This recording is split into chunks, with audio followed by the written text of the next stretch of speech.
Hello and welcome back to Out of This World. I'm Jamie Hanshaw, and back with me again is the lovely Rachel Wilson. How are you today? I'm good, Jamie. How are you? I'm good. At least I didn't have to go to school today. I also didn't have to go to school today. You have nightmares where you're late for school. Yes, I have the nightmare where I can't open my locker or where I don't know what class I'm supposed to be going to or yeah, when I wake up late for school. I have all the school nightmares, I think. Well, Rachel has a brand new channel on YouTube about homeschooling.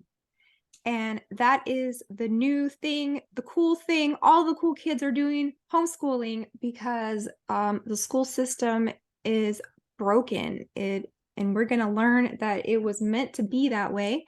I watched this whole docu-series, 5 hours, on the school system by John Taylor Gatto. And we're going to talk about that in a minute. And what else?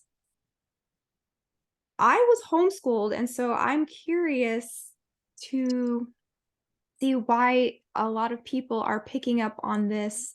You were not homeschooled, No, right? no. So my school experience when I was little, I could not wake up in the morning. I hated waking up so early. You have to get up, what, 7:30 in the morning? I guess my circadian rhythms are just not on that schedule. So they would try and wake me up. I'm not getting up. Um, they're dressing me as I'm still asleep, right? Like put your jacket through, arm through, and in your shoes, and they tie my shoes, and I'm just conked out still, and stand me up and open the door, and the bus pulls up, and they like put my backpack on me, and give me a little nudge, and I'm walking like I just came to consciousness, and I'm stepping on the bus, right? So this is my first memories of getting to school. Did you take the bus or did you get a ride? Well, when I was little, I was very lucky to live a couple blocks from the school in like a picturesque little town that my husband always makes fun of me because he didn't think that places like that existed. He grew up in like urban California. And when he first visited my hometown with me, he was like, "Oh my gosh, you weren't joking. Like I didn't know places like this existed." He made the joke from the what's the movie, the Adam Sandler movie with Winona Ryder where she's pretending to be from a small town and she calls it Winchesterton Fieldville, Iowa. Oh yeah. Yeah, Mr. Deeds, I think. Yes. Yeah. So he would always make that joke and tell people I was from Winchesterton Fieldville, Iowa. I'm not. I'm from a very little town in the rural Midwest, and I would walk to school. But I had the same problem as you. We had AM kindergarten and PM kindergarten, and my mother could not get me up for AM kindergarten either. So I went in the PM. And then when I got to high school, I did have to ride the bus because we moved a little further out of town, and that was a disaster. It was a nightmare. I missed the first 2 hours of school more often than I got there.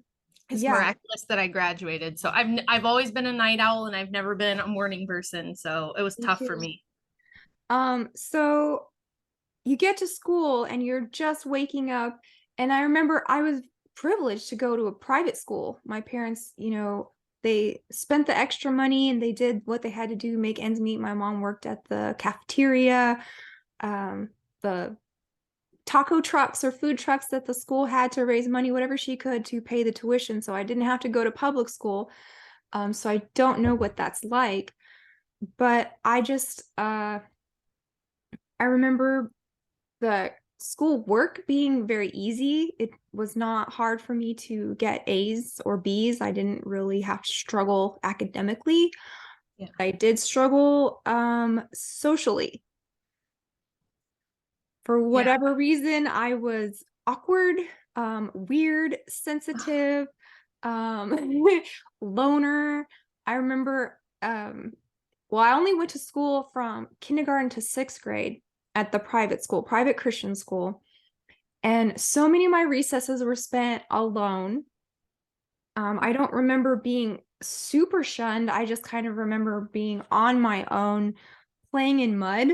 Like I have memories of playing in mud and by myself because I felt kids were very harsh. I did not want to partake in mocking my fellow students, and that's a big part of getting into hierarchies is Yep. fitting in the pecking order by mocking people below you. Yep. So I just kind of issued the whole group. I read a lot. I brought my babysitter's books, Babysitter's Club, remember that? Yes, I do. Yeah. I read those books, and I read the Sweet Valley Twins books. Yes. So I was never without Babysitter's Club to keep me company if I wasn't busy playing in mud. Um, what else? I did like the sports part of it, so I was on the basketball team. I don't remember having being very popular. I remember having a couple, close friends, maybe one girlfriend every year. Um, but I just did not fit in. I couldn't get up, and I didn't look forward to spending time with the kids there. Yeah. So that led to a lot of tardiness and missing school for me. I actually got the most absences of my entire school. I did too. You did, I yeah. did. So I did too. there's a Yep. pattern. Smart, creative, uh, independent thinkers do not fit in well in No. standardized schooling, right? Right. Yep. So I guess they just decided that I was skipping school so much and like telling them I didn't feel good. And sometimes, I didn't feel well enough to get up and go to school. And my parents were very lenient about that. They did not, crack the whip and make me get my butt into gear. They were very sensitive and they're like, you can stay home and study because they knew that I was already a studious kind of child, Yeah. always reading, and I would just go to the library on my own and check out the books that I was interested in. And I didn't have a problem making the good grades, so they weren't worried about like my IQ or anything like that. So when junior high rolled around, they're like, "Why don't you just stay home?" So we got these a Becca, I think the curriculum was called. It was like a Christian curriculum where you pop in your VHS tape and you watch the classroom in action and you participate and you mail in your books, your homework, or whatever. And I'm gonna have to confess, I did that for a little while, but then I was like, these tapes are a waste of time, Yeah. right? Yeah. Because I can do the work by myself anyways, just by reading the instructions. So I was very self-taught everything. Um, So, and then I just figured out like I can just do these workbooks and mail them in and get the grade, Yep. and I don't have to do anything, right? So like woohoo, more time for reading other books. How was it like that for you at all? Well, it's no shock now that we get along so well hearing your school story, because even though I was a public school student, my story is a lot like yours. So, in kindergarten, I remember the first day of kindergarten, they gave us like a workbook, and I took it home, and I guess it was supposed to last us the whole year, but I was told, and if you told little Rach, the point of you going to school is to learn and become smart and learn things. I took home the workbook and I like finished the whole thing in like one day or maybe over the weekend. And I brought it back and I was like, okay, I'm done with kindergarten. Let's go to first grade now. Yeah. And I got in trouble. I got in trouble because you weren't supposed to jump ahead. You weren't supposed to do it on your own. And I remember asking the teacher, like, did I get anything wrong in the workbook? Like, did I do it wrong? And she's like, no, you got it pretty much everything right, but that's just not how we do it. Hmm. And that was my first lesson that, oh, school is not really so much about learning or what I know. It's much more about following rules and obeying what they want me to do and conforming and fitting in. Hmm. Well, I didn't like that and I had a bit of an attitude about it. And so they tested me to see what was going on with me because they thought I was probably pretty smart, but I also did what I now know is really common, which is a lot of like writing numbers and letters backwards. So they thought maybe I was dyslexic. They did some testing and they were like, "Oh, she's like super off the charts smart, so we'll send her to this special program in the public school." It was called the PEP program. And that's where I met my little core group of friends. I had no care for the social hierarchy either. I did not care about being popular. I didn't care if everybody thought I was cool or fit in, never cared about that. but I met like two or three other girls that were kind of like me, and we were all like the nerdy smart girls. So we just Mhm. hung out all the way through school. We kind of stuck together.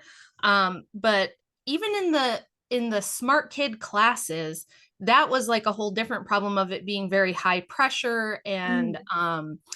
if if you forgot to do your homework or something, it was like a huge deal. So after a Mhm. few years of that, my dad was kind of like, I feel like this is crushing her like creative spirit that she has. And my dad didn't like that. So he was like, if you don't want to do this, you don't have to. So I went back to normal school. And by the time I got through junior high and the first year of high school, they had a program where you could earn college credits while you were going to high school. I think a lot of places have this where you can do like high school in the morning and then you can go to college for like the second half of the day at Mhm. a nearby college. And I was like, yes, I want to do that because let's get this over with as fast as possible. Because I was usually really bored and not very engaged and didn't find a lot of stuff interesting, but I loved like biology and English and anything social studies, philosophy, and surprise debate class. Rach loved debate class. Yeah. So I wanted to do the college program, but you had to have like a really high GPA and you had to be picked. So I worked really hard. I got like a 4.02 and I got chosen for the program. And then when I was supposed to start at my junior year, they said, oh, we don't have enough spots. We don't have as many spots as we thought, something about state funding. So you can't do it. And I was like, okay, well, what happens now? Because I already had all the credits I needed to graduate, except for a couple. Mhm. But because of state law, you have to warm the seat for a certain number of hours. Otherwise, the school doesn't get funding. So I got screwed again. Mm. And I sat there for the last 2 hours, or last 2 years of my high school, just twiddling my thumbs. I barely showed up. I just had such a bad taste in my mouth. And I was so black pilled about the whole school system. Yeah. Just like I almost turned goth kid, not quite, but I had like that attitude where I was like, oh, this is all just meaningless and stupid, like whatever. I don't want to be a conformist like you want me to be. But miraculously I graduated. I like I said, I didn't show up either. It's kind of like the running joke with all my friends about how I didn't really go to high school because I barely bothered to be there. But and then after that, the thought of college seemed like, I just don't know if I can do more of this. Everybody told me college was better, but I was like, now I have to pay to go. Like, Mm. I don't know. So it was Mhm. the same thing for me where it was like, I loved reading. I loved learning. I was always picking up things and learning on my own about stuff I thought was cool. I learned how to play a ton of instruments, did a bunch of, extracurricular art stuff and things like that voluntarily because I liked all that stuff. But yeah, the system didn't work very well for me. And then I'm sure we'll get into this, but part of the reason I homeschooled my kids was because those same issues were coming up for my kids. And because of my experience, I was like, okay, why am I gonna like force them to do this when I didn't feel like it served me well either. So Mhm. only it was much worse. And I have a little bit of a horror story that I haven't told before that I think I'll probably tell you guys because it'll tell you a little bit about what's going on with the public school high schools now. So When yeah, about your schooling or your kids' schooling? my kids. Oh, okay. Yeah. What happened? So for my oldest daughter is a very type A person who did fit into school and liked being popular and likes following rules. She's like that personality where she thrives off of all that structure and everything. She went all the way through in public school. She's the only kid that, even though I tried to talk her into it, she was like, I want to be normal. I want to be normal and do sports and be a cheerleader. And I want to be popular and go to normal school. And it Yeah. worked okay for her. And she ended up doing tech center the last 2 years. But my second oldest was a lot like you, and she was more sensitive and she was more quiet. And she also did not like how cruel and awful kids could be, and just the social part of it, how it could be like so incredibly hard. Um, Mhm. I figured out early on that rather than throwing punches or something, if somebody was bullying me, I was really good at making them look stupid. And that was like my defense mechanism, was to like, uh kind of flex on them and make them look dumb so everybody else would start laughing at them. So I just wasn't a good person to pick on for that reason. But Mhm. my daughter was just like more shy and sensitive and a very sweet person, and she found school to be really hard. And she had a lot of health problems that the school was not helping us with or anything. So I homeschooled her for several years and she did great. And her brother too homeschooled him because school is so hard for boys. He was constantly in trouble for doing pretty much nothing. He was Mhm. always in trouble for being a little boy. And I was always getting phone calls about something he did. And I was like, I don't see the problem. But they'd I've be like, noticed that like um children will fall into these categories. Like every class will have its bad kid or its scapegoat, really, and all yeah, of the other kids pile up and like, no, it's his fault, and the teacher kind yeah. of goes with it. Mm-hmm. And I still remember like the bad kid in my class, his name was Casey Brown. He's probably a really nice guy today, but like he just got all of the blame for everything. I don't know if he deserved all that or not. Yeah, with my son, it was silly stuff. Like he got in trouble, he got kicked out, he got like a 2 day suspension. And we're talking like second grade because he was hugging his friends. Hmm. And they have like a zero everything now in public school. This wasn't this way when I was growing up, but now there's a zero tolerance policy for everything you can think of.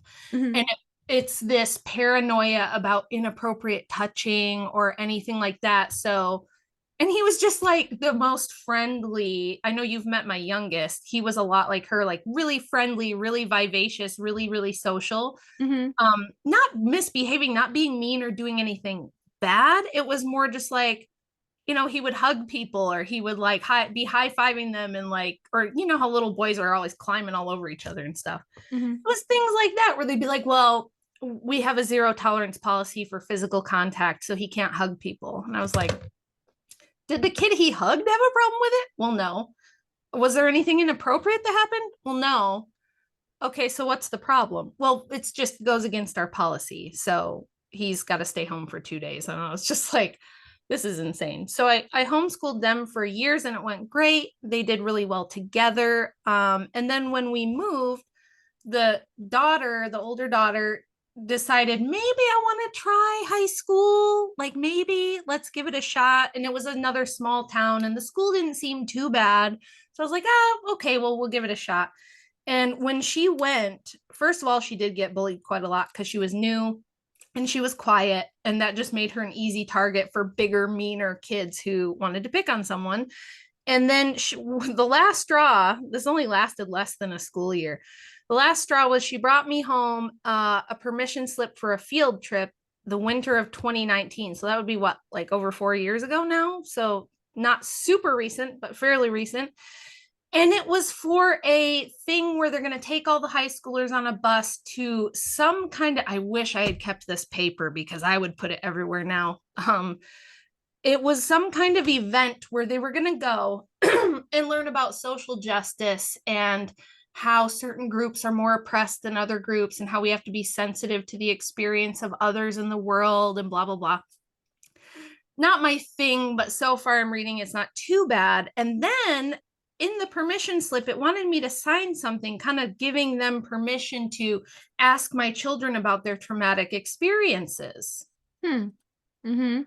And I was like, I don't know about that. Why do they want to ask you about your most traumatic experiences? Like the wording of it seemed really fishy to me. And I just got a bad feeling from it. So I was like, is this something you want to do? And she was like, no, not really. And I'm Yeah. like, I don't think I want to sign this. I don't, there's something weird about it. And I don't understand why you have to do this. I would rather you're doing reading, writing, and arithmetic type of stuff.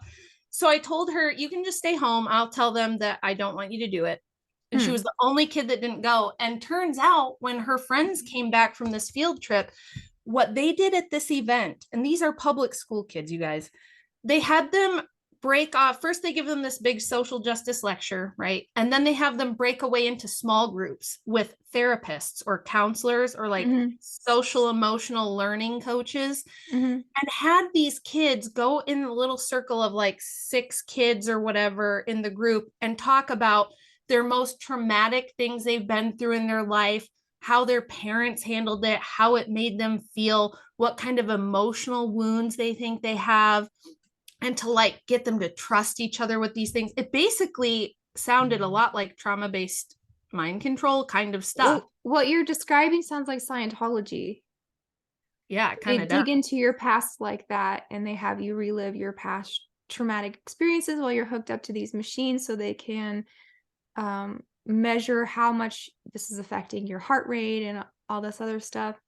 So, yeah, that sounds like Yeah. And well, her friends weird. came home and they said that kids were like sobbing. There were kids that were hyperventilating. And now I'm like, now I see why I had to sign this. Like, it wasn't a normal field trip permission slip. There was Mhm, that, but then there was this other permission thing I had to sign that made me feel really uncomfortable. I'm like, now I see why, because who wants their children going, like anything they say could be misconstrued as abuse, like who knows what they're doing with all of this. But mhm, she said her friends were like really actually traumatized by it. Like they came home from school and they're like crying and they couldn't go the next day and they're like sobbing, and they're putting them in a group of strangers from like other schools because this was a multi-school event, like a mhm, big thing. So that's the kind of stuff that for whatever reason is seen fit to be in a public school now. And I just noticed that over the years, from when my first oldest daughter, who was born in 2001, to my youngest, who was born in uh, 2012, that it has changed so much. And now it's very, very little actual learning. And it's mhm. mostly social engineering and conditioning and things like that. So if Yeah. you guys thought it was bad, like in the 80s and 90s, it's so much worse now. And I was like, I'm not doing this. And then you've got the violence, the bullying, the Skittles stuff. So Mhm, for me, it just became almost indefensible to keep them in. I mhm. know that there's a lot of families where they have to work and so they feel like they have to do this, but man, it's getting tougher and tougher to defend it. I remember, well, I grew up in California and I went to school in the 90s, and my parents would attend a lot of like parent teacher things for the public school system, trying to fight these. Well, back then it was just sex ed, Mm-hmm. right? Yeah. And are we going too far teaching?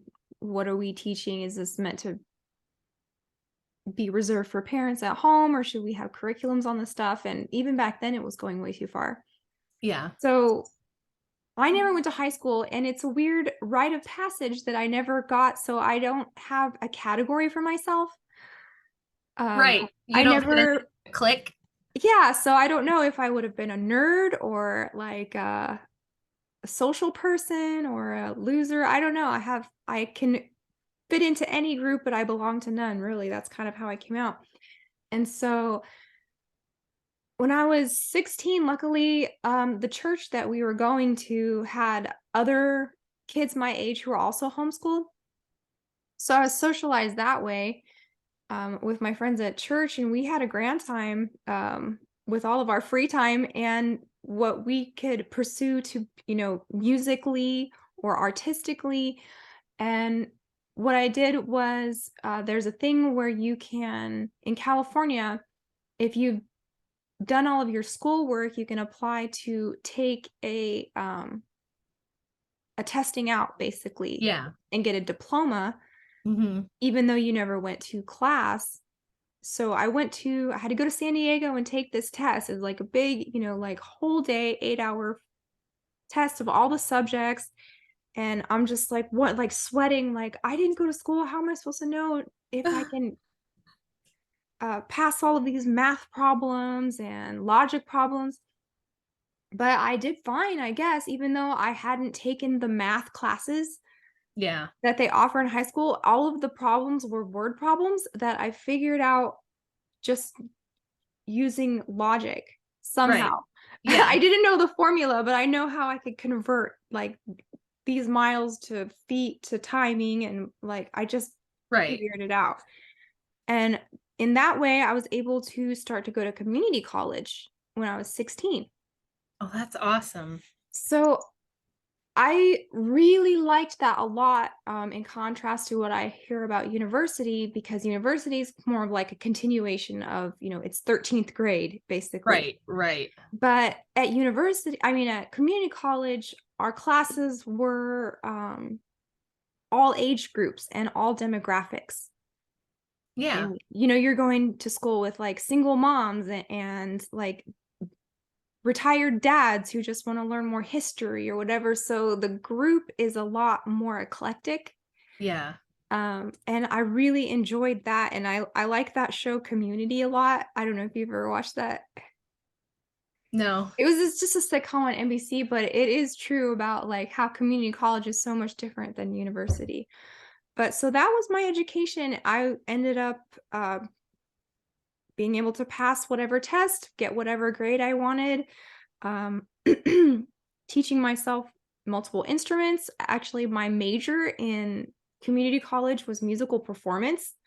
That's so cool. So, not that I ever did anything with that. Now I'm teaching Jay. Yeah, I I didn't do anything with it either, but I got a full ride scholarship to like a fine arts school for fine art because I painted and drew all the time and stuff. And I did a bunch of like state championships for symphony for playing the oboe and some other instruments. And I loved that. I probably could have pushed harder to do that, but I was like, what am I going to do with a music degree? So I didn't.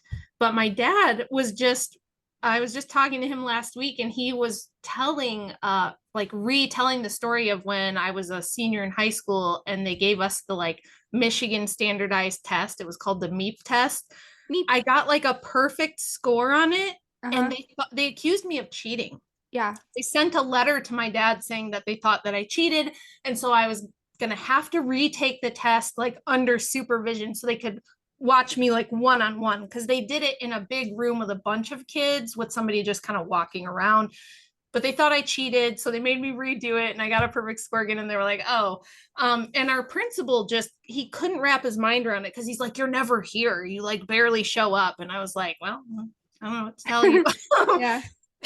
But yeah, I think for me it was like I didn't think it was important for me to go somewhere and basically be engineered into a good little cog in the wheel, and I didn't really want that for my kids. And so like my younger ones have all pretty much always been homeschooled.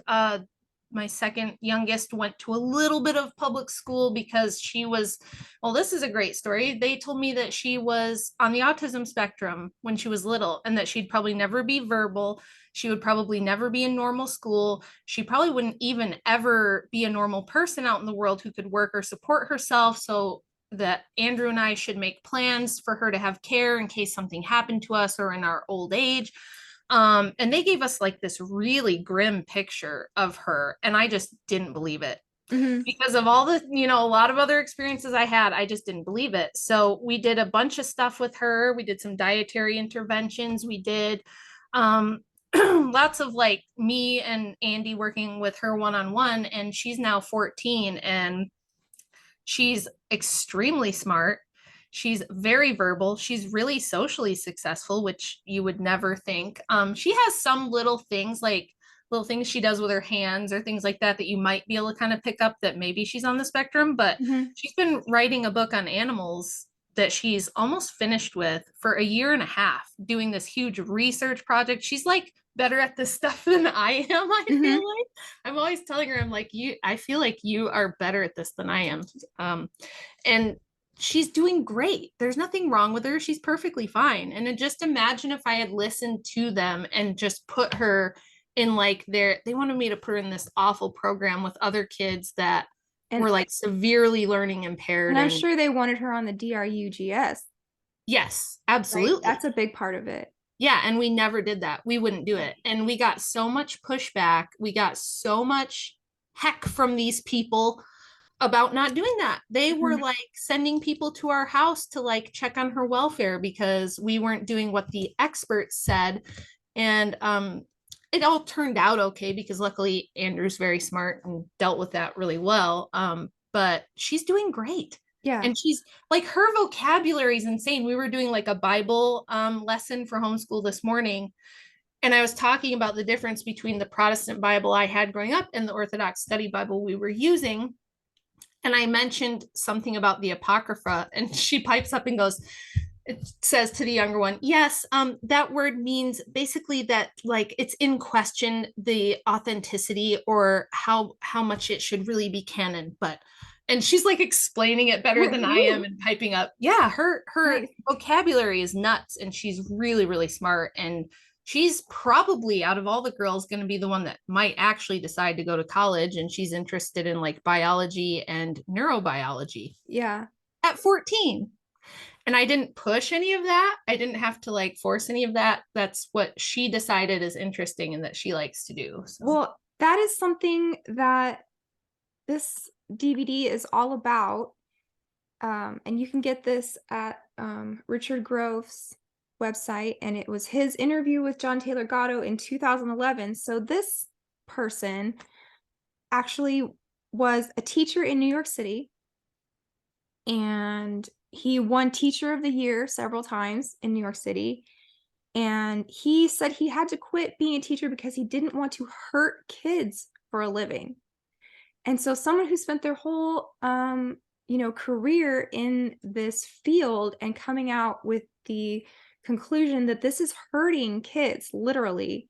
So yeah. that's something to think about. And what his strategy was, so basically you remember that movie with Michelle Pfeiffer, Dangerous Minds, Yes, I do. where they give her like the thug class and she like puts on her leather jacket and she shows them how tough she is.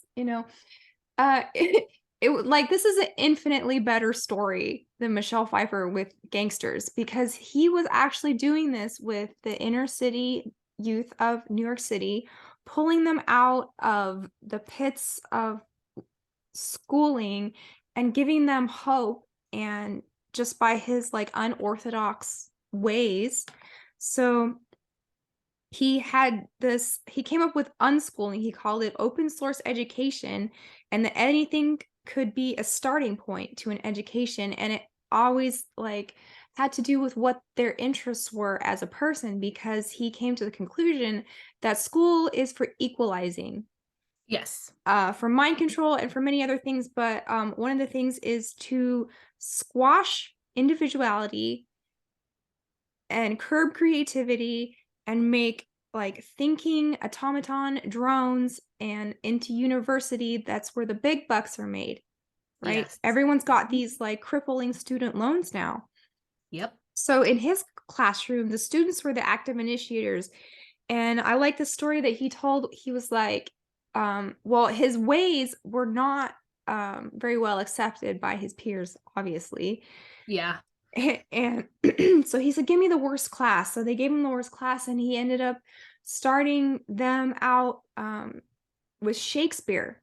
He says, we're going to learn these three plays and you're going to act them out. You're going to build the sets. You're going to travel around as a troupe performing these plays. And while we're doing all this, we're going to learn about literature. We're going to learn about history. We're going to learn about art. We're going to learn about poetry.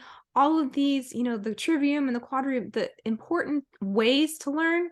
Yes. He said he turned around the worst class that they had and made them into like a Shakespeare troupe. That's so cool. Yeah. So I'm like, It this is, sounds very similar to my philosophy about homeschooling too. oh, good. Hmm. So the question is, they're asking in this DVD is, what do schools actually teach children? And number one, he says confusion, because it's breaking their coherence and making them dependent on authority for their self-esteem. Yep. It suppresses their curiosity, and it is to get them used to being supervised and surveilled, and to spit out things by memorization instead of actually integrating into your learning. Do you Oh, agree with that? totally, totally, totally agree with that. And this is another really great book School rule order. Uh-huh. about that same thing by John Klizek, who I had on my channel. Um, and he talks about this too, how this is how it was intentionally designed this way. And he goes into a lot of the history of like the Prussian school system and Skull and Bones and how they were so integral to developing the public school system here. But for me, that was the whole problem because I was this like really creative kid. I would stay up until 2, 3 in the morning painting things. My bedroom in high school, there wasn't a spare spot on the wall that wasn't covered with something I had painted.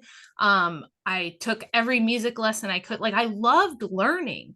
And I Mm-hmm. wasn't a naughty kid and I wasn't a bad kid, but I was in detention a lot because I would correct teachers if they said something that wasn't correct, and that would get you in trouble.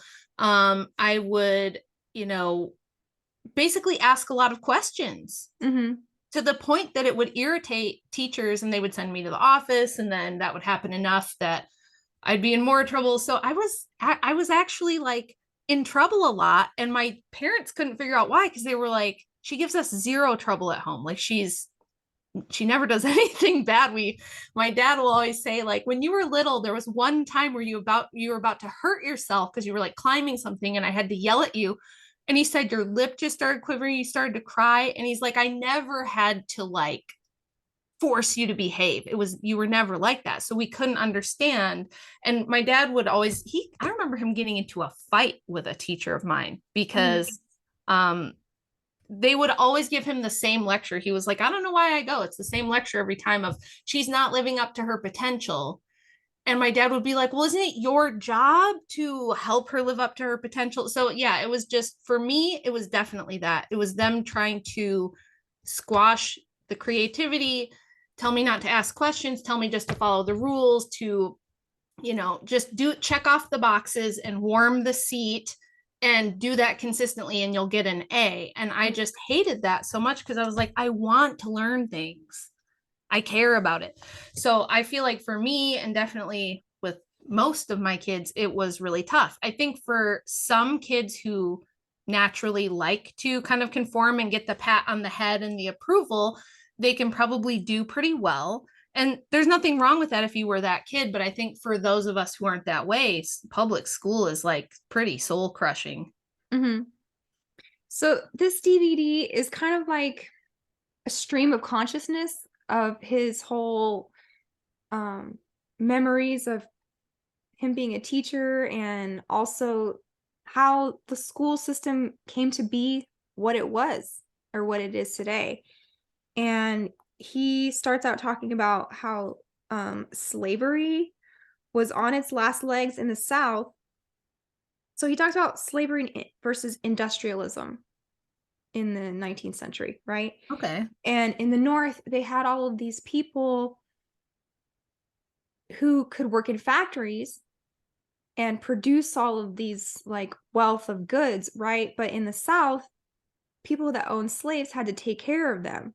So you had to house them, you had to feed them, you had to give them medical attention, you had to do all of these, extra care steps if you wanted to own slaves.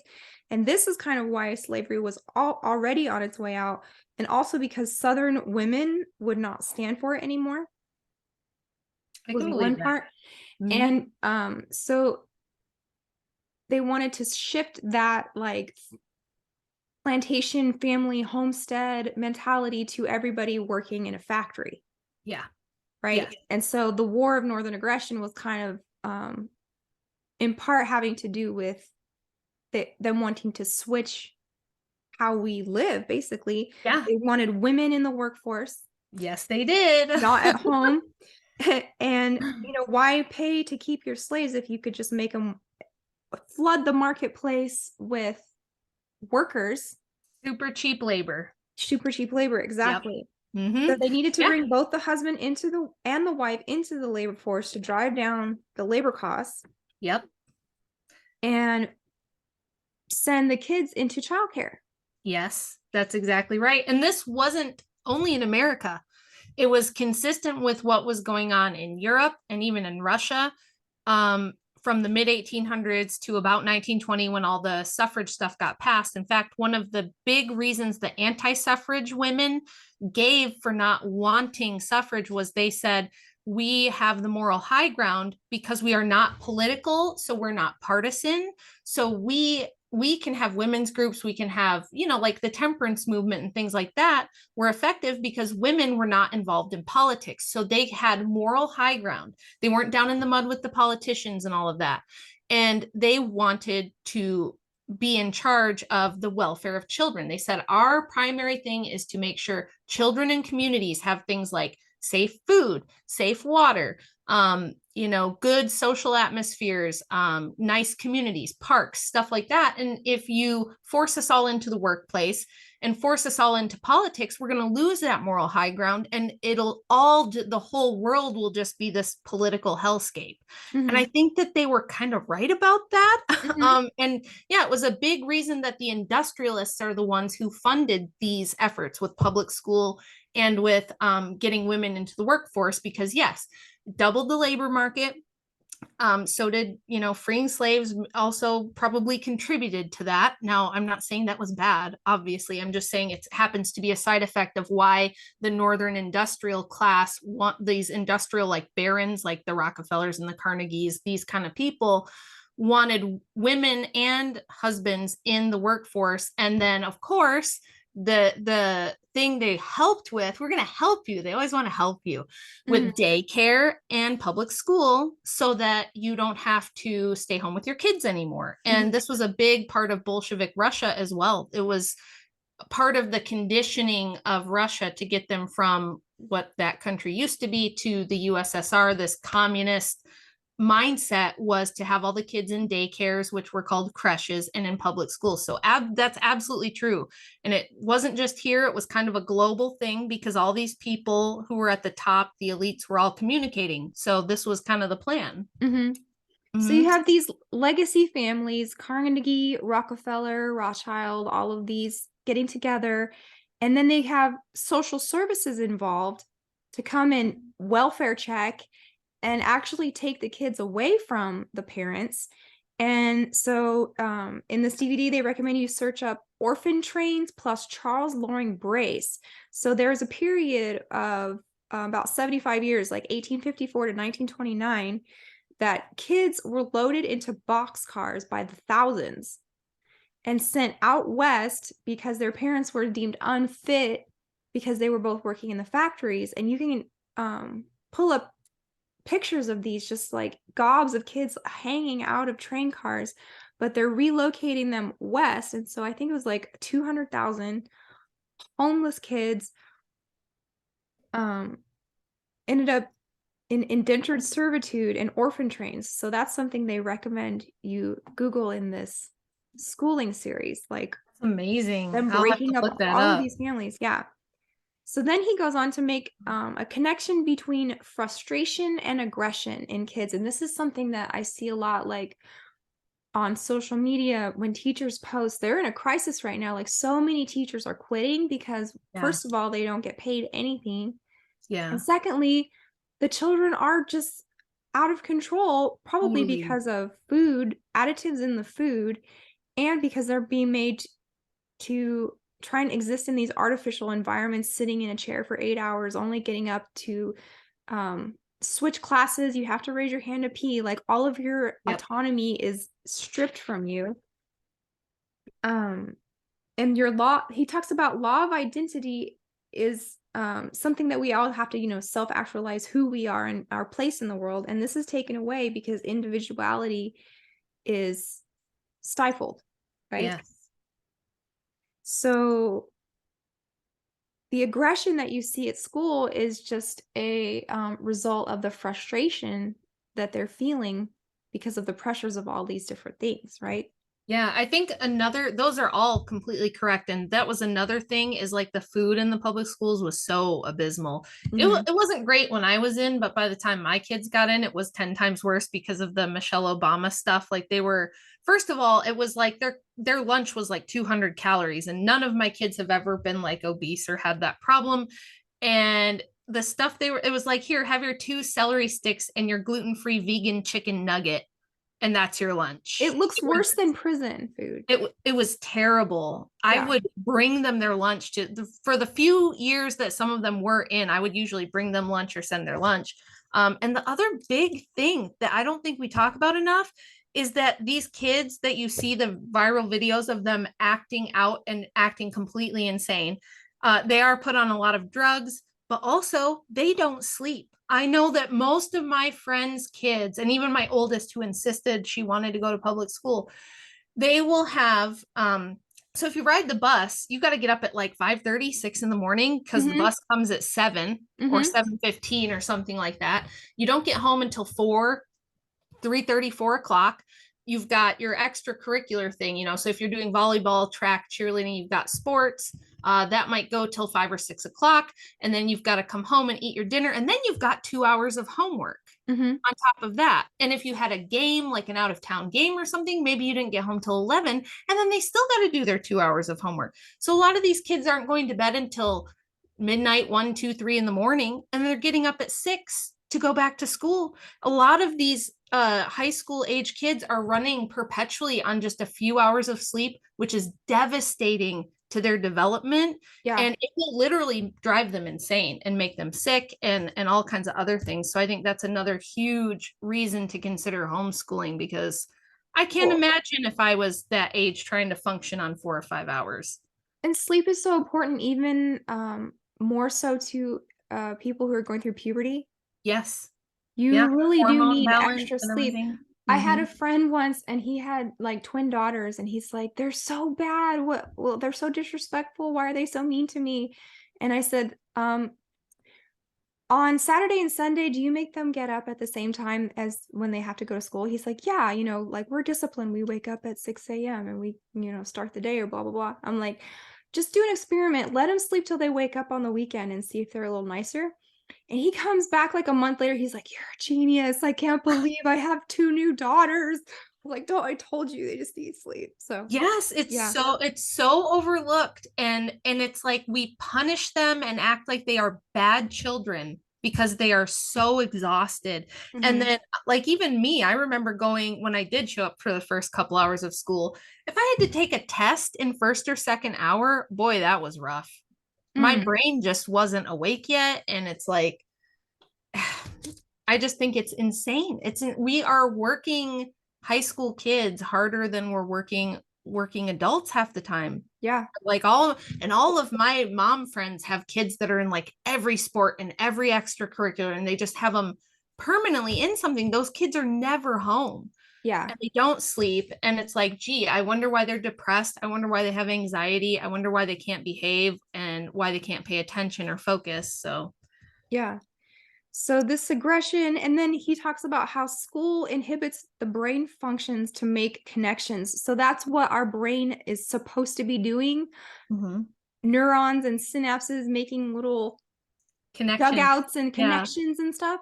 And he's like, school explicitly inhibits that just by the way that it's run. And then he starts talking about skull and bones Yep. and how if these ways of democracy, how if it's all equal and anybody can come from anywhere and become anything, then why do all of our presidents go to the same schools? Why do all the elite people go to the same Ivy Leagues?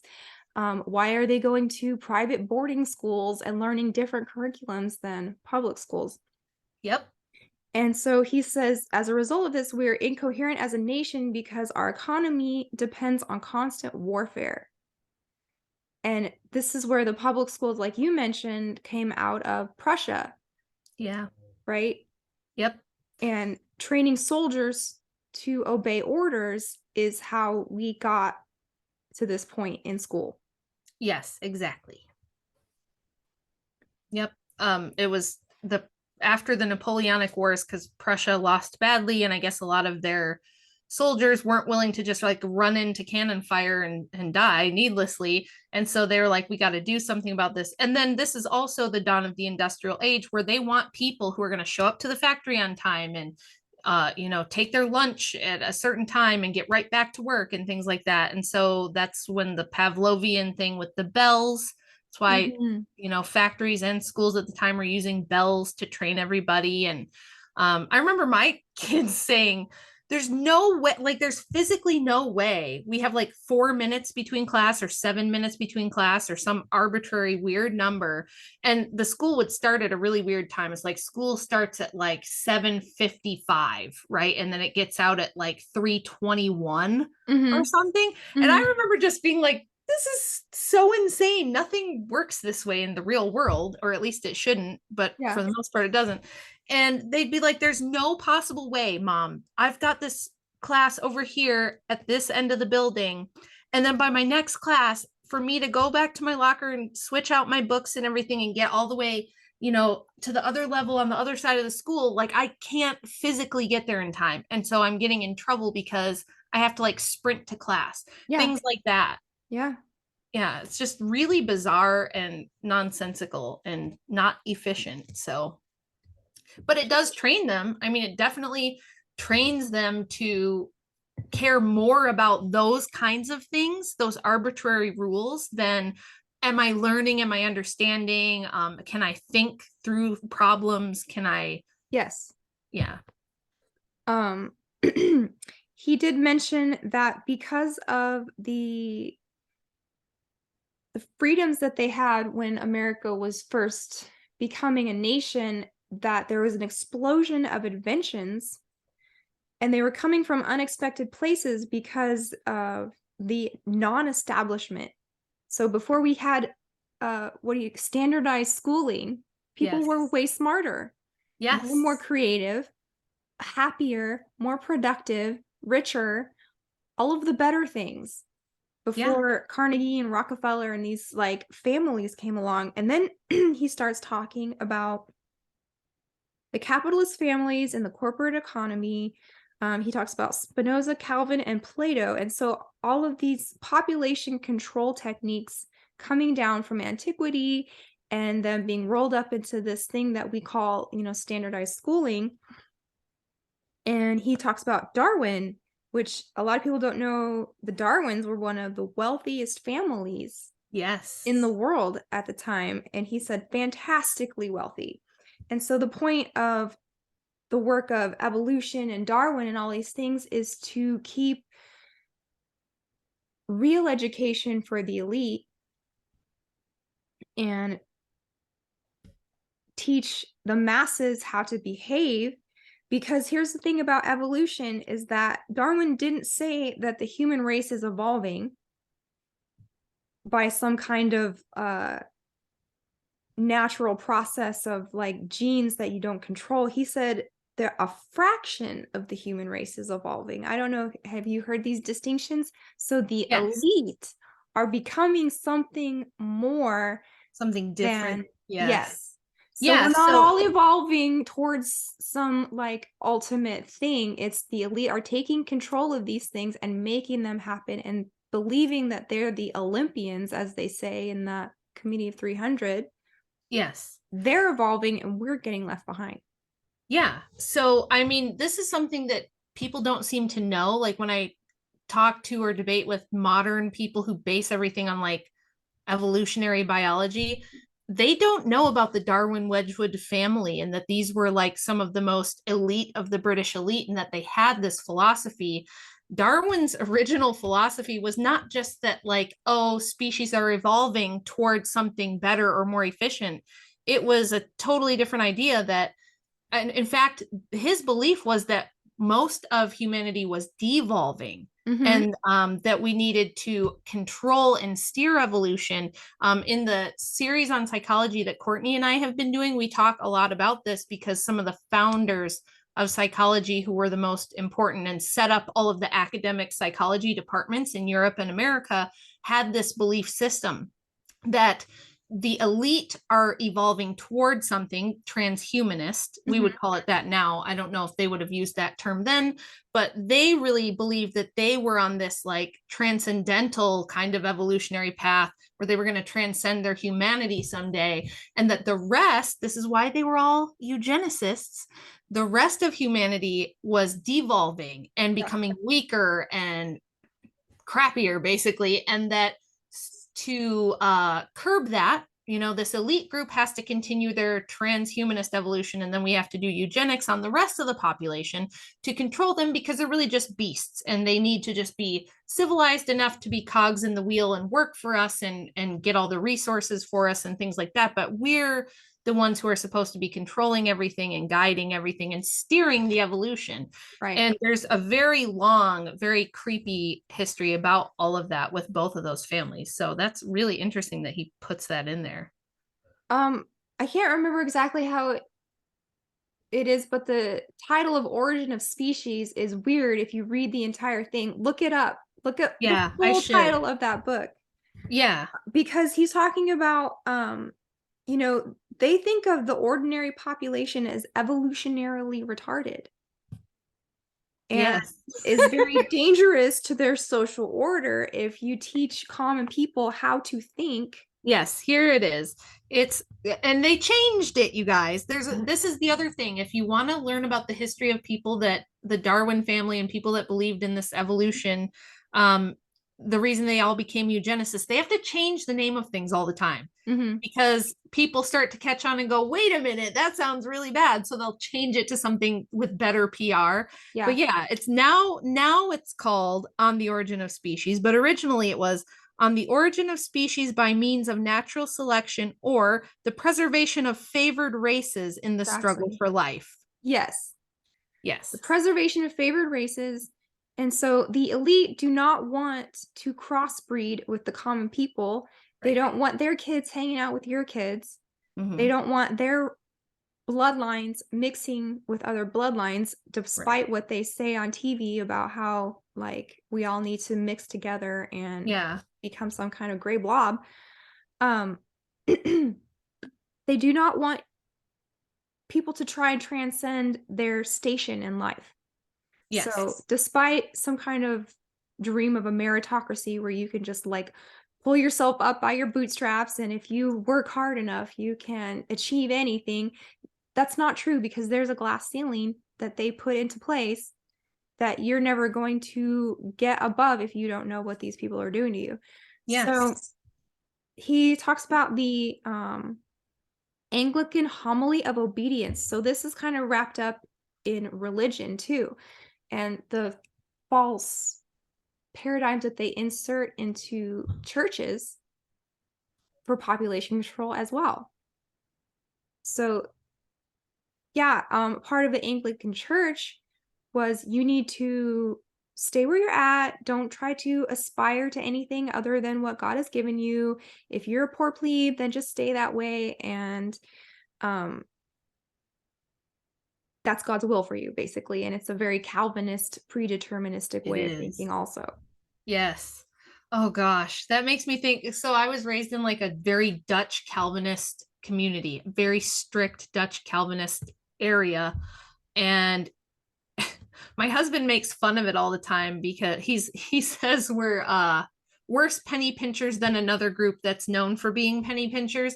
And it was when I was growing up and when my dad was growing up to talk about your income or what you had or your anything like that was like this huge taboo. And it was like this weird balance they would try to do where it's like, well, you want to drive a nice car, but not a car that's so nice that it looks like you're being flashy, but not Mm-hmm. a car that's not flashy enough that people might think that you're low class.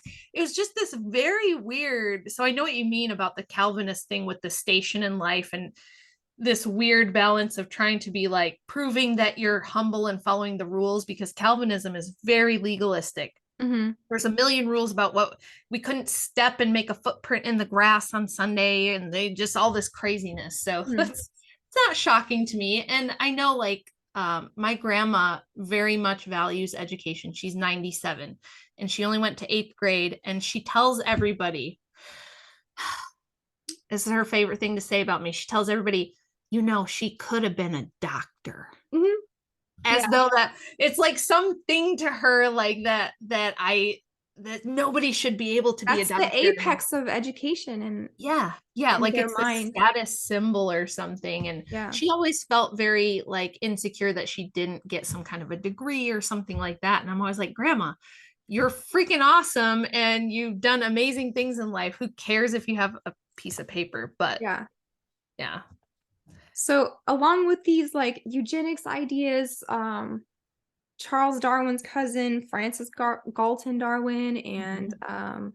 who's that guy? Bernays and all these guys. So Yep. this led to And the Freuds are all like yeah, related in there too. Yeah. they were having these things called fitter families competitions. So Oh, like toddlers and tiaras, but for the whole family. And how, strong and eugenic can you win these competitions at World's Fairs or whatever. But then he starts talking about the first American to get a PhD. So all of these like degrees that you were just talking about, hmm. this all comes from Prussia, Germany, Austria, intelligentsia of these people getting together and making these colleges, formalized education, and handing out degrees. So now you can get a doctorate, now you can get a master's or whatever. This Right. is a European thing that came, the first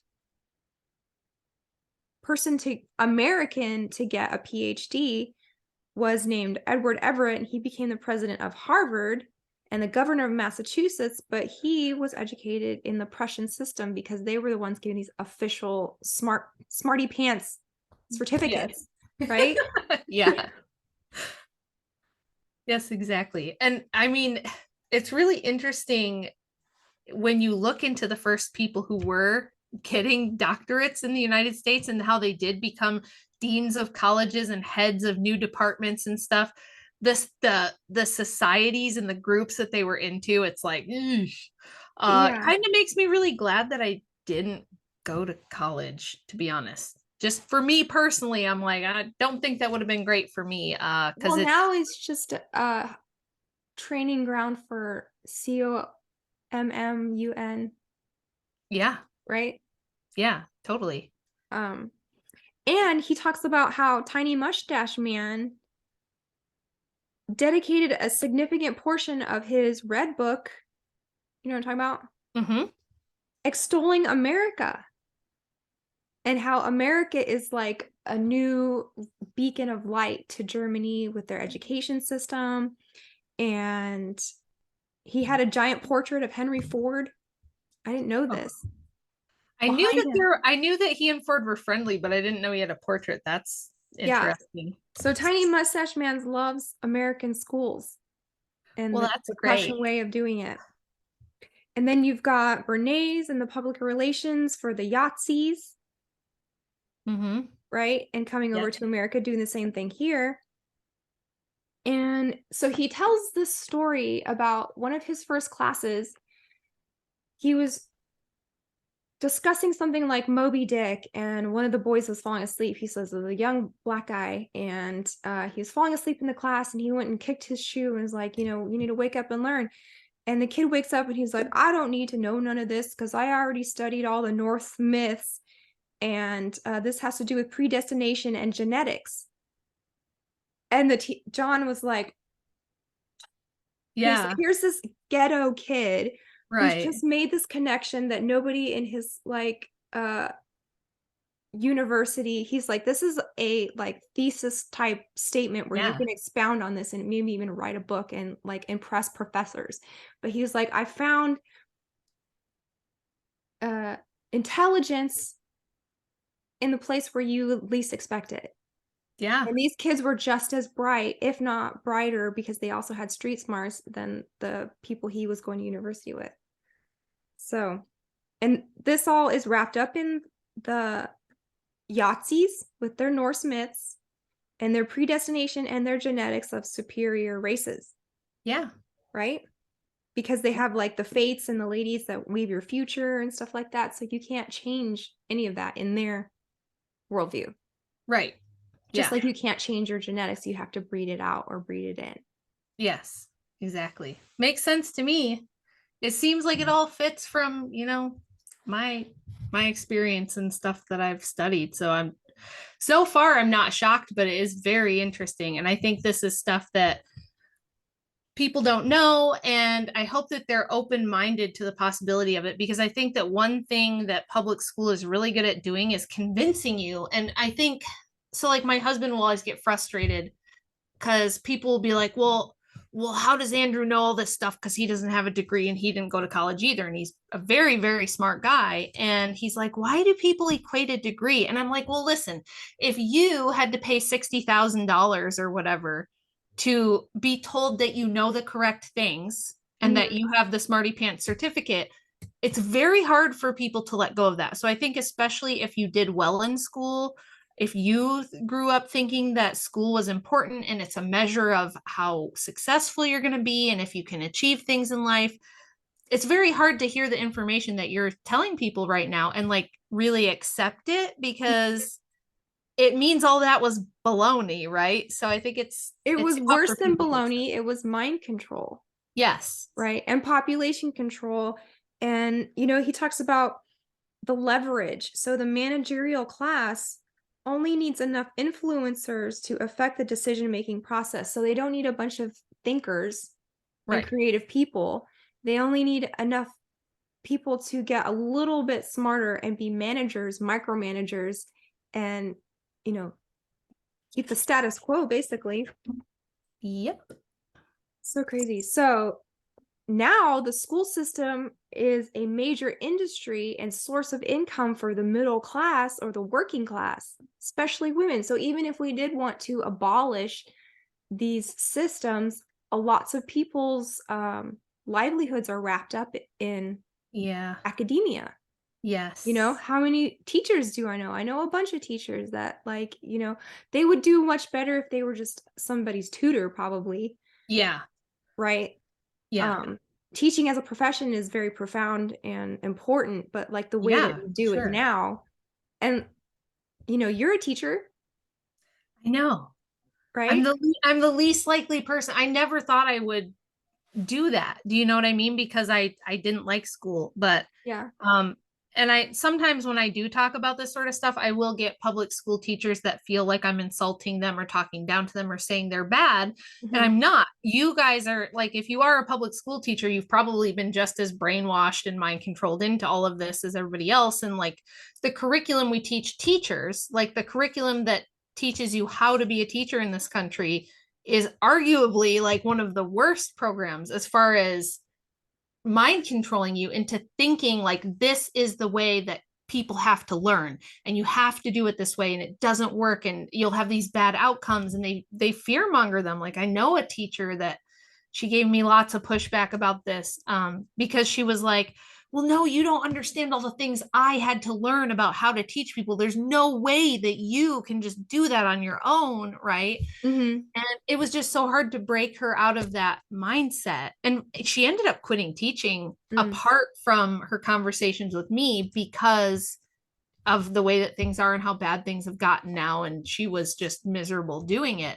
But when she went into it, she truly believed that these people were experts and that she was going to help people and change their lives. So I know that teachers don't go into it thinking, wahaha, I'm going to mind control the children and ruin their lives. No, they think, and they're being told the same thing, right? Because they've been through the same public school system and the same university system that tells them this is how you're successful. You can't do it any other way. And we have statistics and we have studies that show, right? Hmm. So yeah, it's hard. I don't want to just like insult people who are part of that system, but they do need to understand what it's really about and where it Well, really comes from. yeah, and God bless teachers, but here's the thing, like with the advent of these platforms on the internet, YouTube or whatever, anybody who knows something can teach what they know about. Yes. And I love that um, people will just do it for free. Yeah. They'll take a whole car apart and show you how to put it back together for free on YouTube, or anything you want to learn. Somebody has already, like, would love to show you what they know. Yeah. Yeah, it's super cool. Like our friend Baselit Analyzer, you guys can go and get like a college level education about English and American literature on his channel and maybe send him a super chat if you really appreciate it. Hmm. It's really amazing like that there's people out there who are have incredible expertise in something and they want to share it with you. And Hmm. that's one of the things I brought up when I did the Tucker Carlson spot about homeschooling was I said the one good thing in the little silver lining that they probably didn't expect from the COOF incident was that by making everyone stay home and making everybody do school online, it opened up this huge market for tutoring, for homeschool co-ops, for groups. It's like they unintentionally formed like a secondary parallel system of education that's a la carte, that you can cater to your own needs, that you can do on your own. And so that's like, I know this stuff sounds really depressing and sad, but like that's one of the silver linings. I don't think they intended to do that. Well, that's what he decided was the best approach, was to use what you're already interested in and pursue that, and then figure out how to make that work. Like, one little girl's like, I just want to be an Olympic swimmer. So he's like, okay, I want you to go around town and find all the swimming pools in New York City and rate them and see, like, by chemicals in the water, by hours of operation, blah, blah, blah. And because he was like teaching them how to do things using the tools of their interests. Yeah. And okay, so one more thing about this pyramid scheme. Now there's the joke in that is like, well, I want to go to school for philosophy. Okay, well, what are you going to do with a philosophy degree? Well, I'll teach philosophy, right? Right. So it's like Right. a pyramid scheme with books, but it's it was almost designed to be that way back when the Rockefellers and the Carnegies got involved, because so the General Education Board was a philanthropy. It wasn't a federal program. It was a private thing that was created by J.D. Rockefeller and Frederick T. Gates, no relation to Gil Bates, in 1902. But they put in $180 million for higher education of the public and teachers' pensions. So if you wanted your school to get like this philanthropy and become accredited, you had to use their approved curriculums, which are coming from the Darwins and the whoever. Yep. So they've got you there. So if you want to retire and have your pension, you have to do it their way.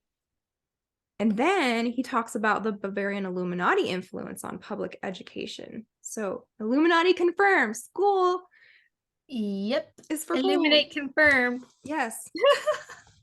So there was this, he says, get this book, The Metaphysical Club, A Story of Ideas in America, 2001, Louis Menand. So this is the Metaphysical Club of Harvard. Yes, I talk about that in my book. Oh, really? Yes, because it was this little ring of super influential intellectual people in Boston, and you know, a lot of influential authors and stuff, but also some feminists. One of the primary ones that came up with the idea of we can change our genders and we can be non-binary and all this sort of stuff came out of that Transcendental Club. And it was basically like a or the metaphysical and the transcendental clubs were kind of like proto new age intellectual bastions, and they were heavily involved in forming the public school system and creating it. They were like some of the people who created like kindergartens and things like that came out of these groups. So yeah, And they definitely had an agenda with all of that stuff. Even the word kindergarten is a Germanic word. Yeah. Yep. Because they wanted them as young as possible. Yes. And same thing with Head Start. The Head Start program is a giant scam. And this I learned years before when I was, you know, fighting the public school system when I started homeschooling, and I was finding out a lot of this stuff and going, it's all a scam. The Head Start was another like Rockefeller funded created thing to get kids in school at like 2 years old. And they were sure that they could create studies, because they did this like 30 or 40 year study on the Head Start program, which started in the 70s, I believe.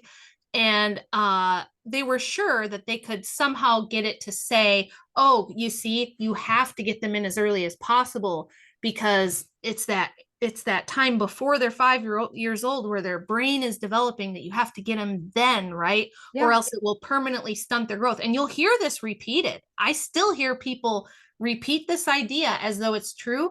And the studies they did themselves actually proved the opposite. They actually showed that getting your kids in school at 2 or 3 years old doesn't help at all and might even be like a hindrance to better education and better outcomes. So Yeah. it kind of backfired, but it doesn't matter because the propaganda was so strong that most parents and most people believe that unless you get your kids in school at like 2 years old, they're going to be behind. And it's one of the things that people who want to homeschool, when they contact me, like email me or DM me, they'll say things like, oh, my mother in law or my parents, they're really worried that my child isn't in school yet. And I'll be like, well, how old is your child? And they'll say 3 or something, Yeah. and the people in their lives are convinced that their child's going to fail in life because they're not in a public school by the time they're 3. That's so crazy. Like Isn't it? preschool and all of that. Yeah. So the philosophies that are underlying the curriculums that get taught at the standardized school that you have to take if you want to be accredited and all of this are Mm-hmm. influenced by philosophers that you do not know about. And one of them he talked about was Kant and how the idea of pragmatism is just like justified sinning, the end justifies the means. Yep. Um, he influenced Prussian education, which became American education, which is um, the purpose of it is to destroy free will by their own documents and admission is to Yes, break you down. Like, so basically, it's a boot camp for babies. it is. It's exactly what it is. Yeah. So It's they kind break of you like, down, break your personality down, equalize all of you, shave your head, like in boot camp, and make you follow orders and throw all of your individual thoughts out the window and destroy your free will. yeah, that's why a lot of school uniforms and things like that's very similar to military uniforms. And if they don't have that, they have dress codes. And it's not that I'm not, I would agree that we should have some like standards for modesty and how people dress in public, of course. But yeah, the whole like you have to dress alike, act alike, look alike, you have to get in a line. How much of your time? So I ask people this all the time when they're worried to homeschool. Your kids are in school for 7 hours. You, if you went to public school, you were in school for about 7 hours a day. How much of that time did you spend learning versus how much of that time did you spend learning how to get in a line and stay in a line and be quiet and raise your hand and like those kind of things? Mm-hmm. That's why when you homeschool, you can do an hour, maybe 2 hours a day, and you don't even have to do that every single day. And your kids will be so far ahead that you'll be pretty surprised. And you'll start to ask yourself, what on earth is going on for 7 or 8 hours a day? It's really weird to me, just looking at it from the outside, how they segregate children into their like very specific age group. Because in a community, in a tribe, in a more naturalized situation, you're going to be coming in contact with people of all ages all day. Yeah. Yes.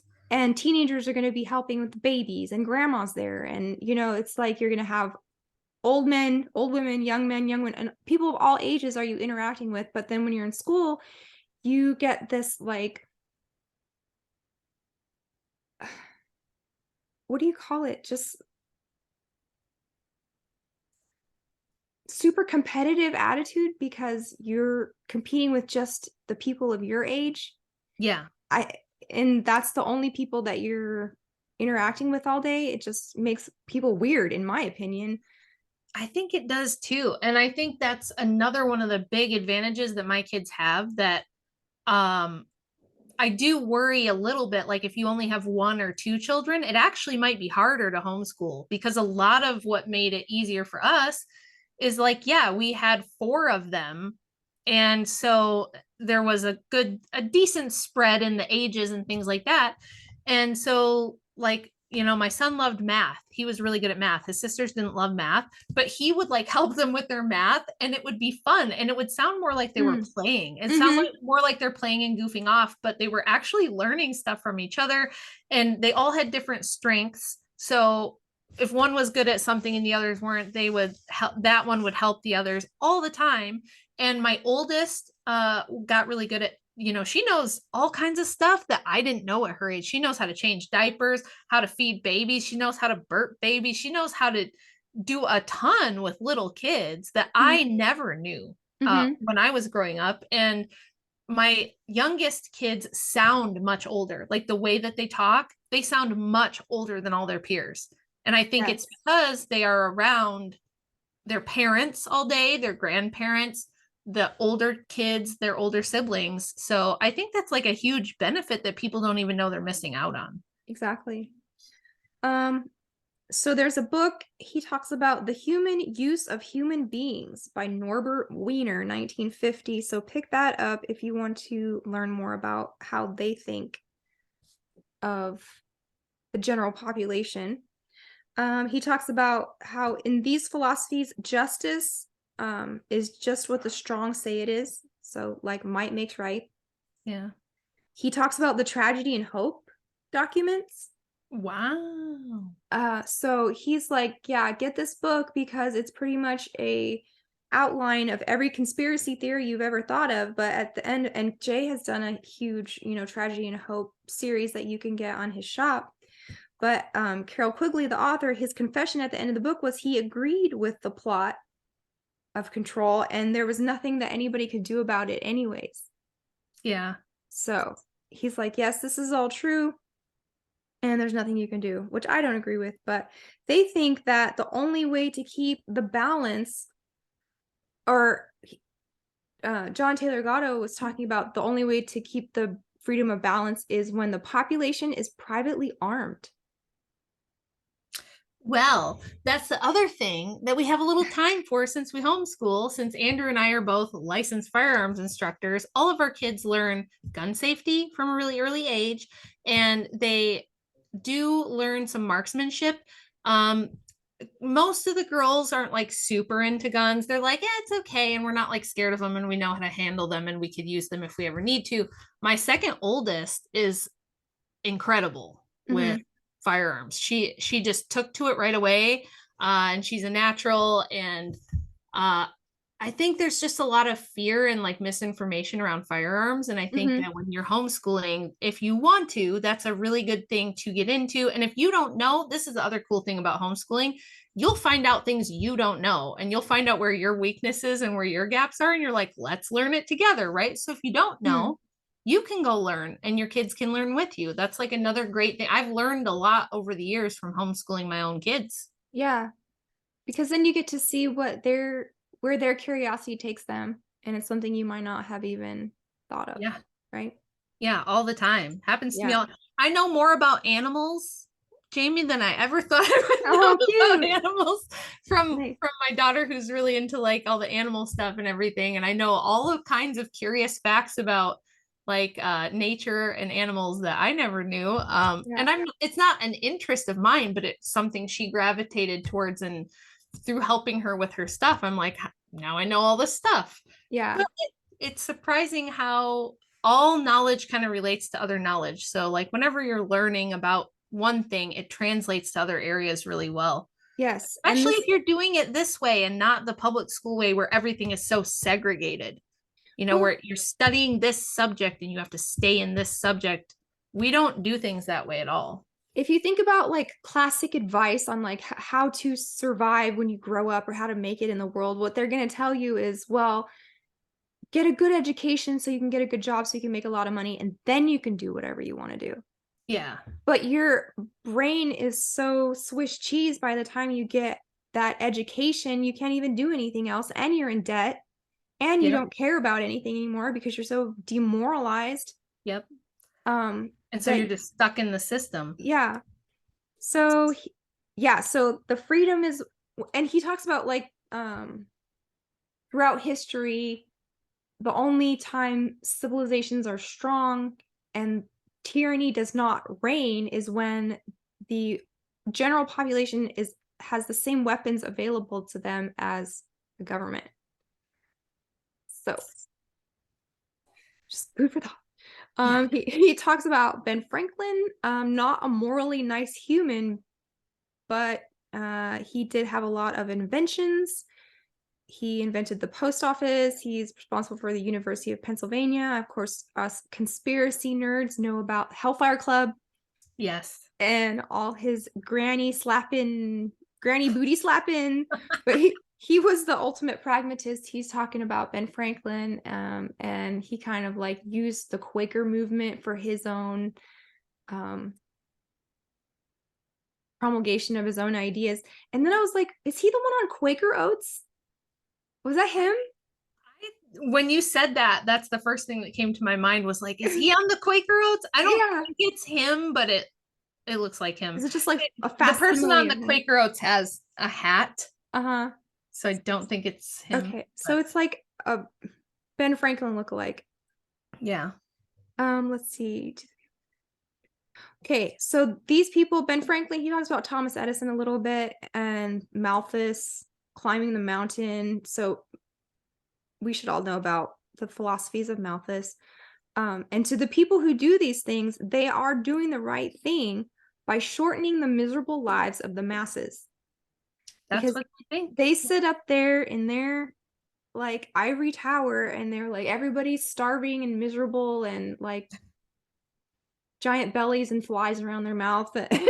And so whatever we do, we can work them to death, we can starve them, we can poison them. To them, it is a great kindness, and they are doing God's work in their own mind by shortening our miserable lives.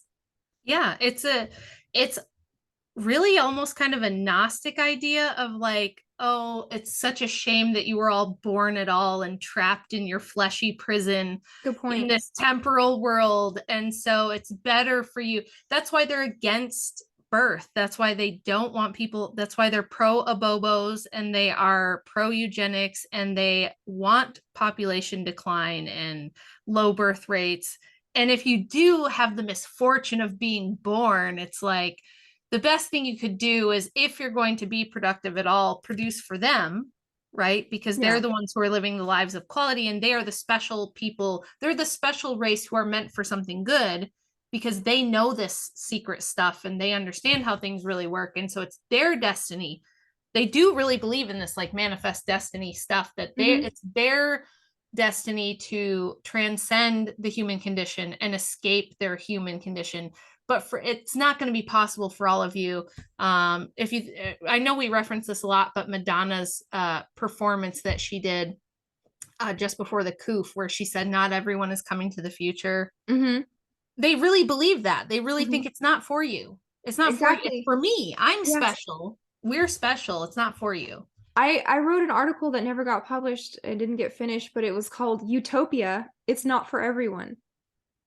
Because when you think about utopia, you think of everyone getting together and Yeah, loving, and it's all egalitarian. But in their mind, utopia is you're not going to be there.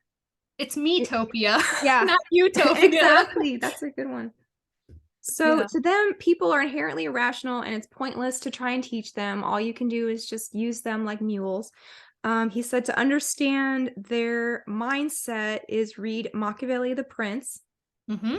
right? Something my husband references all the time. It's one of his favorite books, not because he agrees with it, but Yeah. because he thinks it's very useful for understanding that kind of stuff. Right. So, another book was called Compromise Campus, The Collaboration of Universities and the Intelligence Community. So, now I you've got haven't read that all one, but I'll have to. CIA, this is 1992 book. You got the CIA in the universities, and that's why universities are just a place to make you cuckoo bananas and produce more feminists and weirdos and like people who flash you. I don't even know what's going on at college. Like it looks like bedlam. I don't know. Well, I'll tell you my little nerd group of friends that I grew up with. I had the same thing as you where my the thing that kept me out of trouble and kept me off the deep end was that our church youth group was also our primary like social group for all of junior high and most of high school. And the four of us all went to it. We were all very Christian. We were like honestly really dedicated to our faith. And I was the only one out of the four of us that didn't go to college, and I'm the only one that is still Christian, and I'm the only one that hasn't become woke, social justice, feminist oriented out Wow. of the four of us. Yeah. So that's rough. It's very sad to me. I feel like they took and they all have incredible amounts of debt too, which is another sad thing. Hmm. And they all got degrees and I think all three decided to stay home with their kids once they had kids. And so Yeah. they like to joke about how they have this debt that they'll never pay off. They're going to die with the debt because they did decide after having kids, okay, like, yeah, I guess I do want to be at home. I do want to raise them. So good on them for that. Hmm. But yeah, now they've got like an extra car payment equivalent every month that they have to pay Yeah. for something they're never going to get any money out of. So it's very sad. And yeah, they were all convinced of like the atheist materialist evolutionary biology mindset, and that Christianity was a nice pipe dream, but it was a set of fantasies, and could just be abandoned. And Hmm. it hasn't been good for any You of them, but you've yeah. seen those pictures of like the girls that before and after they went to Mhm. college, they look like a normal, sweet, wholesome person. And then after 1 year of college, they've got like shaved heads and face tattoos and piercings and Yes. looking all crazy. Yeah. Um, so if you want another book about the Bavarian Illuminati's influence on schooling, look up one called The Leipzig Connection.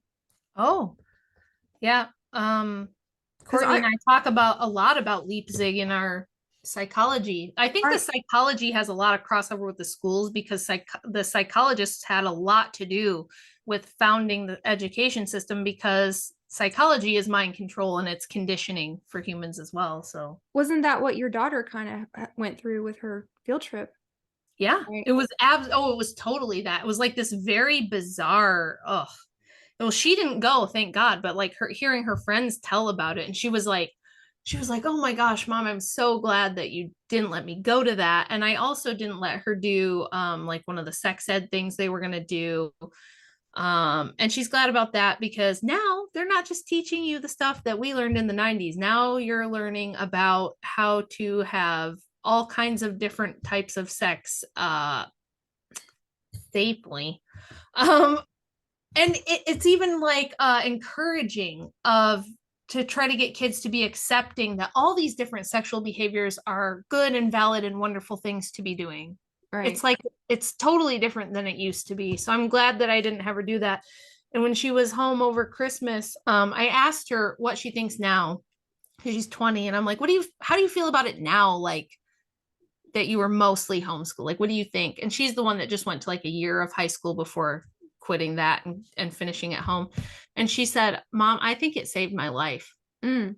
And I was really, I was like shocked. I was like, that seems really dramatic. And she's like, no, I was so depressed and starting to feel so psychologically unraveled from just a year of high school, like public school, high school. She's like, I don't know if it would have turned out okay for me at all. I think uh I might not have made it.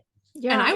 I was shocked to hear that from her, but And definitely homeschool for me was a huge blessing because it taught me how to be a self starter and prepared me for this kind of work that, we just made up yeah, back in the day. Like I don't have a degree in communication or media or computers or anything, but that's how we make a living now, just because we learned how to figure it out, yeah, problem solving, basically.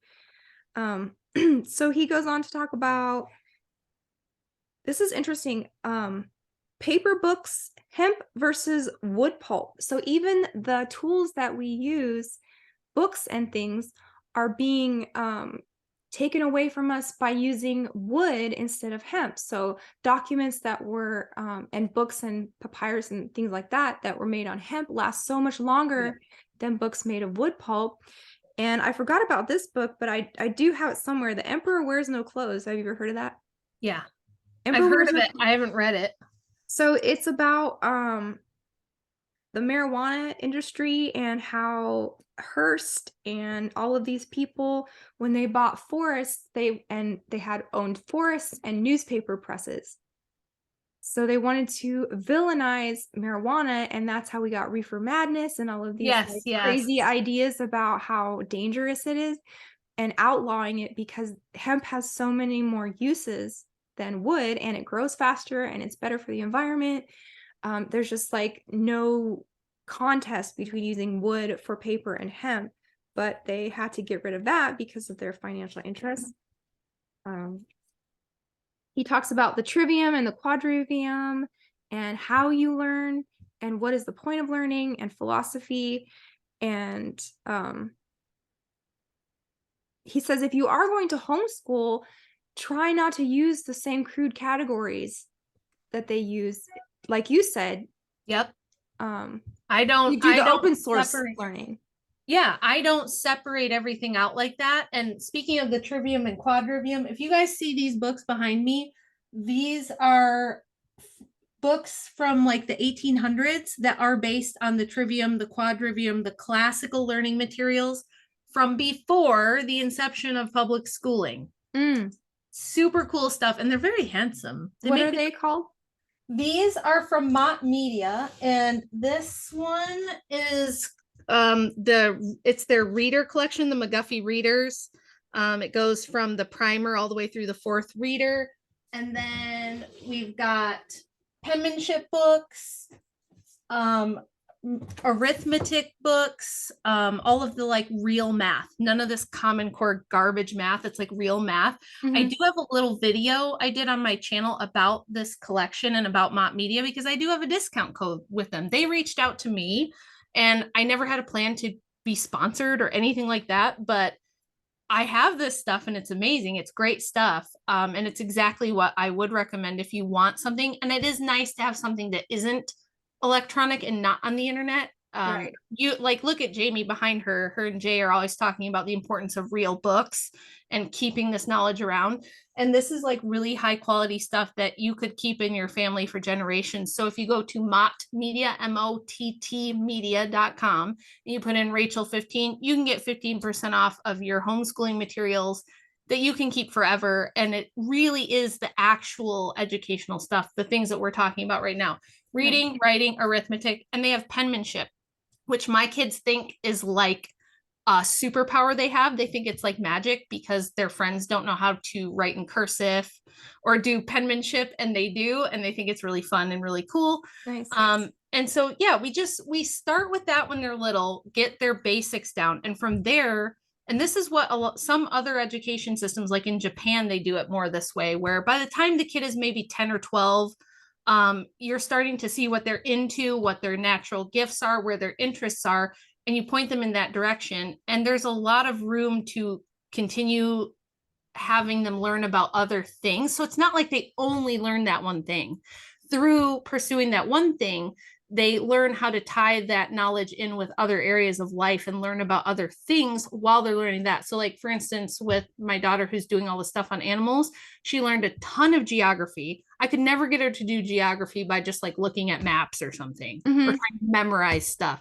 But she knows a ton of geography because she needs to know what climate those animals live in and where in the world that is and why it's different than a different place and things like that. And she learns about things like what they eat. So she learns about different kinds of plants. She can tell you all different kinds of poisonous plants and how to tell poisonous ones from non-poisonous ones. All this kind of stuff she's learning just because she's into animals. So yeah, we don't like separate it and go, okay, today we're going to sit down and do a workbook on geography, or we're going to sit down and do some geometry. It's like we learn about things in a more holistic way. It's similar to how you would do holistic nutrition or anything else that way, where it's like a complete system where everything relates to everything else. Exactly. And it's just amazing how much they learn, and they teach themselves to learn, and they learn how to think.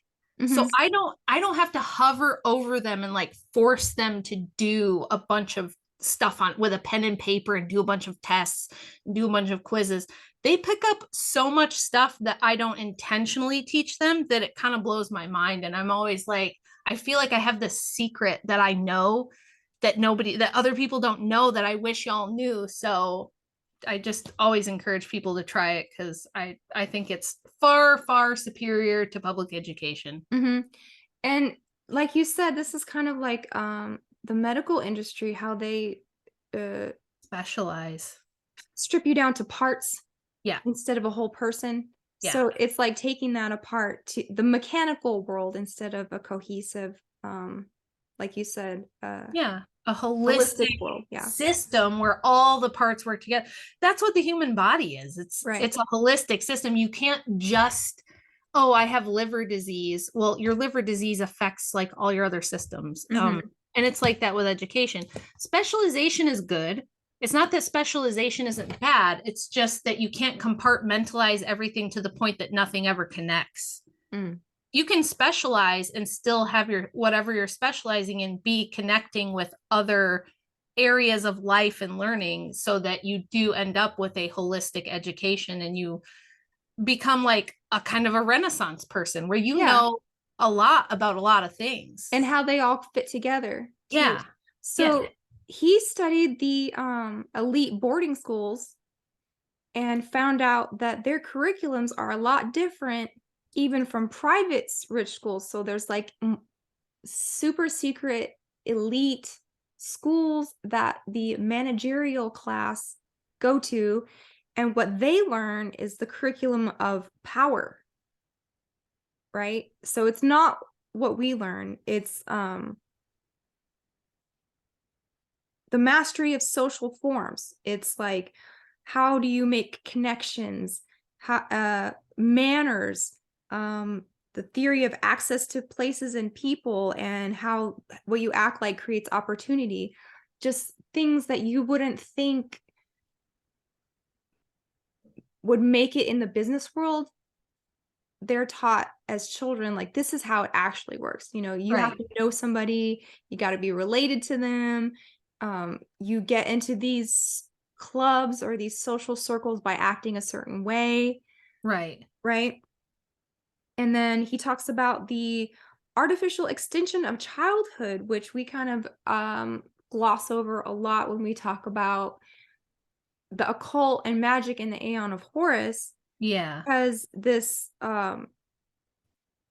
arrested development and keeping people at this like certain level of childishness is a secret of crowd control to them. Yeah. So, That's another thing. My youngest is 11 and she has some public school friends that she talks to mostly on her phone. Like they'll do FaceTime and whatever. And she was talking to one of them the other day and she was like telling her my youngest is telling her about her day and she's like, "Yeah, I woke up before my mom today, so I made myself my breakfast." And her friend was like, "You made yourself your breakfast?" And she's like, "Yeah." She's like, "What, like cereal?" She goes, "No, I made like bacon and eggs and toast. And then I did my laundry." And her friend was like, just mind blown that this 11-year-old can like make herself bacon, eggs, and toast yeah. without me even being awake. And then like go get her laundry started. And her friend doesn't even, she's like, "I don't even know how my laundry machine works." And my daughter was like, "What? You don't? Like, why?" And she's like, "I don't know. I just, nobody ever told me how. And my Because mom just does it, you know?" the So, point is not to teach people independence and in public school at this level. It's to keep them dependent on yeah. authority. That's the Yeah. point of it. And yeah, extend childish and infantilization as far as you can. Mm-hmm. He says public schooling is for the breaking of the will, categorizing and restricting accordingly. He talks about the freedom that Americans had in the 18th and 19th century created two things that the elite didn't like, which was overproduction of goods. So we had too much stuff. It Yeah. was too cheap. They weren't making gobs of money because we all had freedom to create. Yeah. And hyper democracy. And they have a paper called The Crisis of Democracy. So the American dream was working too well. And we had too much freedom and too much luxury. So this had to be stifled. Well, they've Right. done that. They've done that because Yeah. I mean, these younger generations right now are talking all about how and they hate boomers because they're like, "You don't know what it's like because you were able to like pay for college with a part-time job and own a house by the time you were 30 and we will never have those things." And I mean, for whatever you think about the war between the generations and things like that, we're back to that. It's not like that. Mhm. It's I don't know how my kids are gonna like navigate that. We've tried to like give them our best advice on what we think, but it's like to live in a major city Mhm. anymore. I don't know how you would do it. because things are that way. It's so bizarre. It's live in the pod and eat the bugs now, Yeah. right? And so he was talking about like Abraham Lincoln addressing a mostly agrarian culture, and the independence of America was the independence from government, even their own government, not just the British monarchy. Yeah. But if you can have your own land and you have your own resources, you have your own family, you have your own support system, like all of these are the things that make you independent. It's not a declaration of independence or some Right. magical constitution with like the Yeah. magic white wig men. It was having your own resources of land. And this is what we're facing right now. Nobody is going to be able to afford real estate or property or any sort of family farm or anything. Like, I would love to see people go back to having a couple acres, having some permaculture, having some vegetable gardens and some chickens and some cow. Like, Yeah. if we could just spread all that around, we would be so much richer. We're I kind of know. running out of time, so let's get through these real fast. Sure. Let's see. People who are allowed to learn what they want make the most scientific breakthroughs. So, in this DVD, he was like, time and again, if you read all of these books by people who make these significant leaps in science and technology and philosophy, it's because they were allowed to pursue what they were interested in. Yeah. So nobody who goes through these standardized schoolings and gets the best grades and gets all the most certificates ever goes on to make any like significant contribution in like a quantum leap type way, Right. Well, right? 'cause you're not going to come up with anything original.